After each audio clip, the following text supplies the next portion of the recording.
Assalamualaikum warahmatullahi wabarakatuh. Halo semuanya, perkenalkan saya Menaris Hidayah dengan NIM 230 83102061 dari Prodi D3 Administrasi Keuangan. Video ini dibuat sebagai tugas ujian akhir semester untuk mata kuliah Sekuritas dan Portofolio. Pada video kali ini saya akan membahas tentang materi yang dipresentasikan oleh kelompok 5, yaitu Initial Public Offering atau biasa disebut dengan IPO. Semoga bermanfaat dan selamat menyaksikan. Nah, di slide yang pertama ini saya akan menjelaskan pengertian dari IPO atau Initial Public Offering atau penawaran umum perdana saham. Nah, IPO adalah suatu proses di mana suatu perusahaan swasta menawarkan sahamnya kepada publik untuk pertama kalinya melalui pasar modal. Dengan melakukan IPO, perusahaan resmi menjadi perusahaan terbuka dan sahamnya dapat diperdagangkan di bursa efek. Melalui IPO, perusahaan bisa mendapatkan tambahan modal dari masyarakat yang nantinya dapat digunakan untuk mengembangkan usaha, membayar utang, atau kebutuhan lainnya. Selain itu, menjadi perusahaan terbuka juga dapat meningkatkan citra perusahaan dan memperluas jangkauan bisnis karena mendapatkan kepercayaan lebih dari publik dan investor. Kemudian ada tujuan dari IPO. Tujuan yang pertama yaitu penggalangan dana, di mana perusahaan ingin mendapatkan tambahan modal untuk membiayai operasional, ekspansi, atau pelunasan utang. Yang kedua, meningkatkan visibilitas dan reputasi perusahaan. Menjadi perusahaan terbuka membuat perusahaan lebih dikenal publik dan dipercaya oleh investor, pelanggan, dan mitra bisnis. Yang ketiga, likuiditas bagi pemegang saham awal. Pemegang saham lama, misalnya pendiri atau investor lama, bisa menjual saham mereka di pasar dan mendapatkan keuntungan. Yang keempat, yaitu mempermudah penggalangan dana di masa depan.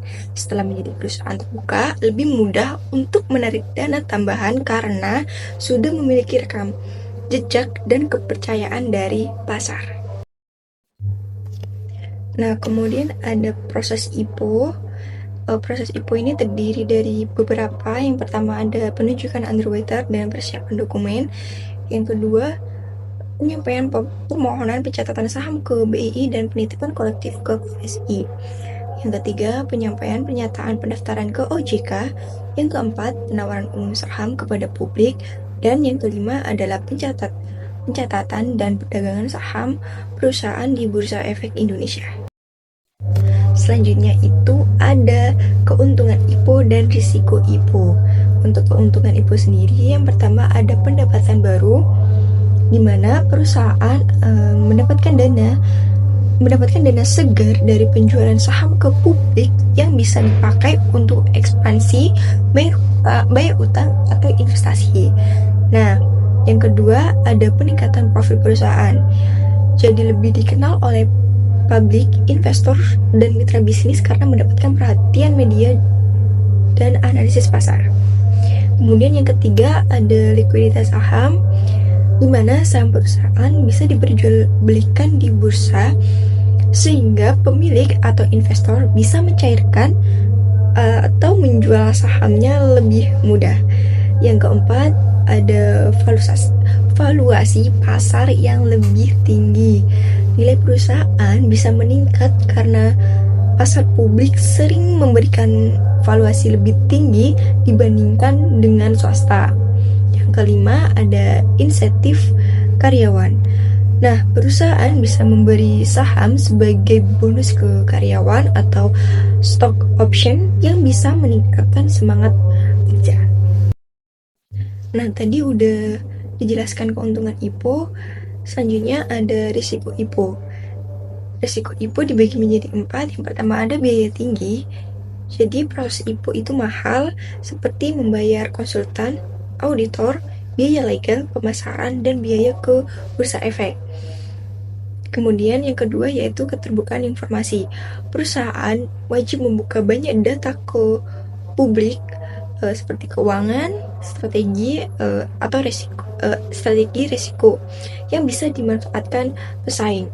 Kemudian yang ketiga yaitu tekanan besar.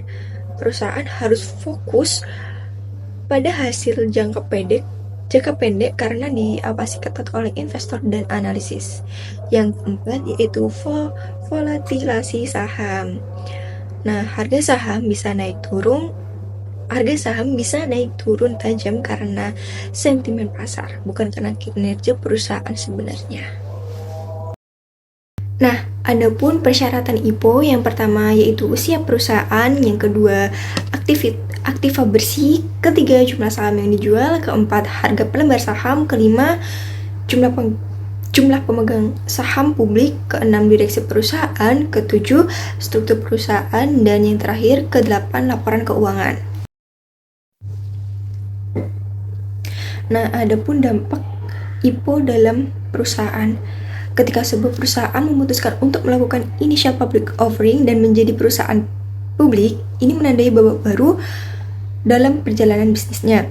Langkah ini membawa sejumlah perubahan signifikan yang mempengaruhi berbagai aspek operasional dan strategis perusahaan. Dampaknya bagi perusahaan yaitu yang pertama, transparansi keuangan yang meningkat. Setelah melakukan IPO, perusahaan publik yang sahamnya bisa dibeli oleh masyarakat umum. Karena itu, perusahaan wajib mematuhi peraturan dari Otoritas Jasa Keuangan dan Bursa Efek Indonesia, termasuk menyampaikan laporan keuangan secara berkala, triwulan dan tahunan. Audit keuangan harus dilakukan oleh auditor independen. Kemudian harus mengungkapkan informasi penting secara terbuka seperti pendapatan utang, keuntungan, dan risiko.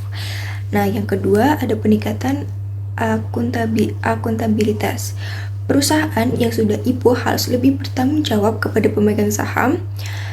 Ini artinya manajemen harus menjelaskan keputusan-keputusan besar seperti ekspansi, utang baru, atau pembagian dividen. Kemudian harus mematuhi prinsip tata kelola perusahaan yang baik. Kemudian direksi dan komisaris dapat diawasi dan diganti oleh pemegang saham jika kinerja mereka buruk. Nah, yang terakhir atau yang ketiga yaitu perubahan struktur kepemilikan. Sebelum IPO, perusahaan biasanya dimiliki oleh satu atau beberapa pendiri atau investor besar. Setelah IPO, saham perusahaan dijual ke masyarakat, kemudian akan ada banyak pemilik baru, kemudian pendiri bisa jadi tidak lagi memiliki mayoritas saham, tergantung jumlah saham yang dijual ke publik. Jadi, initial public offering atau IPO adalah proses di mana sebuah perusahaan swasta menawarkan sahamnya kepada publik untuk pertama kalinya melalui pasar modal. Dan dengan melakukan IPO, perusahaan tersebut bertransformasi menjadi perusahaan terbuka atau go public yang sahamnya bisa diperjualbelikan secara bebas di bursa efek. Tujuan utama perusahaan melakukan IPO adalah untuk mengumpulkan dana segar yang dapat digunakan untuk berbagai keperluan seperti ekspansi usaha, pengembangan produk, pelunasan utang, atau peningkatan kapasitas produksi. Selain itu, IPO juga dapat meningkatkan citra dan kredibilitas perusahaan di mata publik dan investor, serta memberikan likuiditas bagi pemegang saham lama.